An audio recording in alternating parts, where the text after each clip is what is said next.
and I said, goes like this. I know what I want.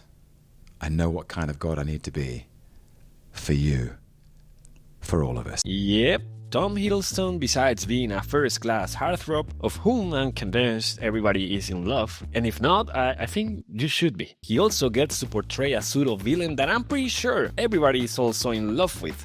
Loki. Thinking of him while eating my Loki charms, I realized that Loki is one of the few Marvel characters that managed to give the franchise a breather after the disaster of She-Hulk doing twerk, or well, doing basically anything. If we turn back time, many might have bet more on his bulked-up Australian brother, but it turns out that in the long run, the British charm won out. At least for me. But how did Tom break the mold of the typical actor and became the perfect Loki? What did he have that perhaps another actor could never have imitated to make everyone love Loki?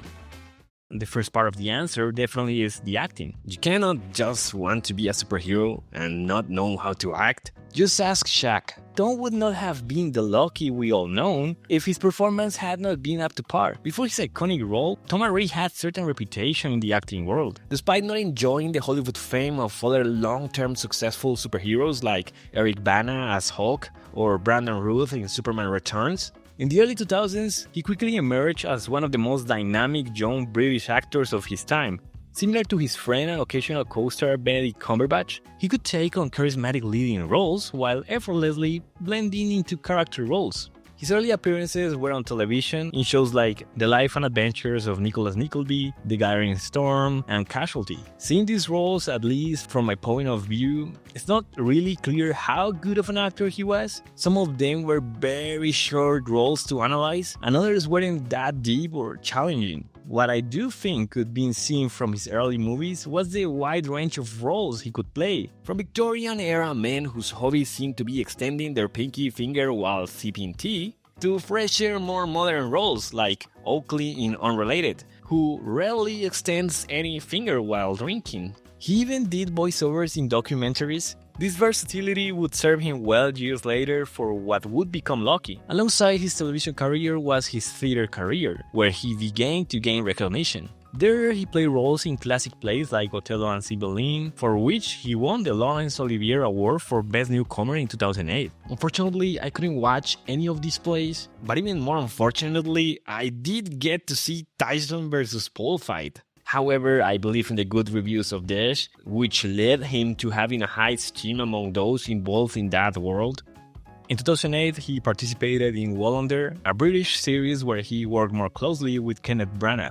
Ken would be crucial, since he was the one who encouraged him to audition for a role in Thor, a film he was directing. By 2010, Tom had the opportunity to show that his acting was truly worthwhile. Initially, Tom was supposed to audition for Thor because of his height and the fact that he was blonde. After months of the 6'3" blonde muscle man auditions, Ken contacted Tom, mentioning that although they had already cast Thor, and it wasn't him, they decided he had to be Loki. If it weren't for Ken knowing Tom's acting talent, he might not even see him as Loki today. And he'd still be doing voiceover for educational documentaries and thought-provoking award-winning plays. What a cruel and empty universe. In Tom's words, Ken has had a life-changing effect. He was able to say to executives, "Trust me on Dash. You can cast Tom and he will deliver." It was massive, and it's completely changed the course of what is available to me to do. Ken gave me my break.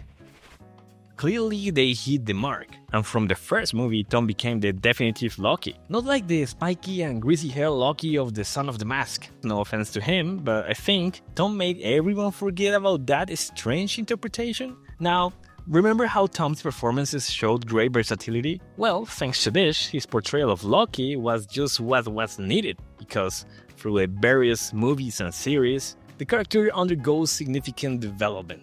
Loki begins as a standard villain in Thor. He was introduced as Thor's brother, an arrogant yet well-intentioned character. The relationship between the two is initially warm, with Loki showing concern for Thor and Asgard, albeit with some envy for the attention Thor receives. The situation changes when Thor is banished to Earth by his father, Odin, and Loki discovers that he is not really his brother. but a baby adopted by Odin. This revelation unleashes Loki's anger and jealousy, making him a more complex and emotionally deep villain. In Thor, he's still treated as the typical villain. In the Avengers though, under the direction of Joss Whedon, Loki transforms into a punching bag for Hulk, but also into a master manipulator, elevating his villainy and delivering some of the most iconic scenes, solidifying his place as one of the most dynamic villains in the MCU.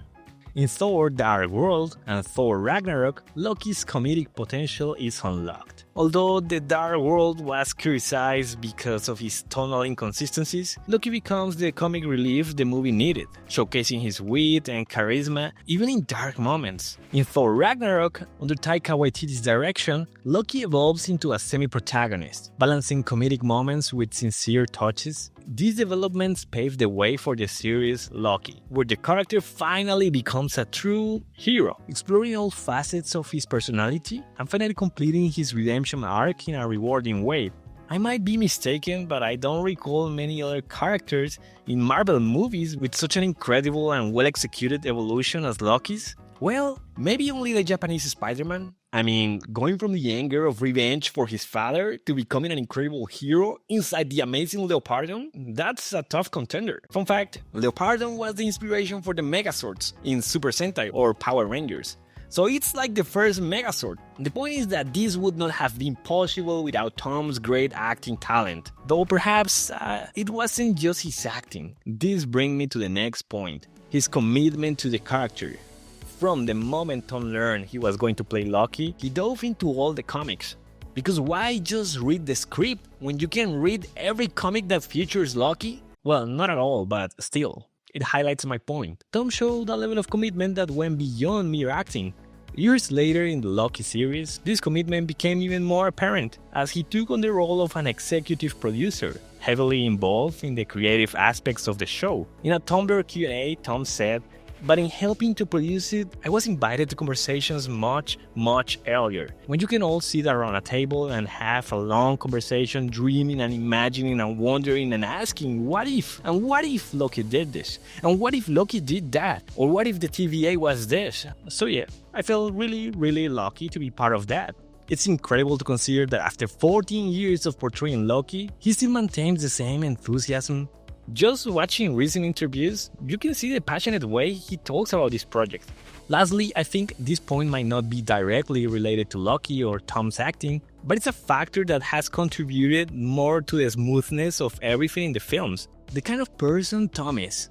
Obviously, I don't know Tom personally, but many acquaintances have spoken highly of him as a person beyond his work. Apparently, the three most loved people in the world are Keanu Reeves, Loki, and the guy who decided to cancel She-Hulk. I believe this indirectly contributes to Loki's continued relevance in both movies and series. Working with someone who not only performs well, but is also pleasant to be around, positively impacts how things go. And Tom Hiddleston is an example of this. For instance, in an interview, Ki Hui Kwan, who plays Ouroboros in the second season of Loki, said, "Also, it was a masterclass for me. It's a masterclass to learn how to be a great actor, to be a great leader, and also to be a great human being. Tom is so nice and caring throughout the entire shoot. I would see him come up to me, come up to many other members of the crew saying, 'Are you okay? Are you okay? Anything I can do for you? Are you happy? If you have any questions, come to me, let me know. Here's our leader. He's Loki.' So that was really heartwarming to know. Honestly, I loved that shoot so much. I didn't want it to end.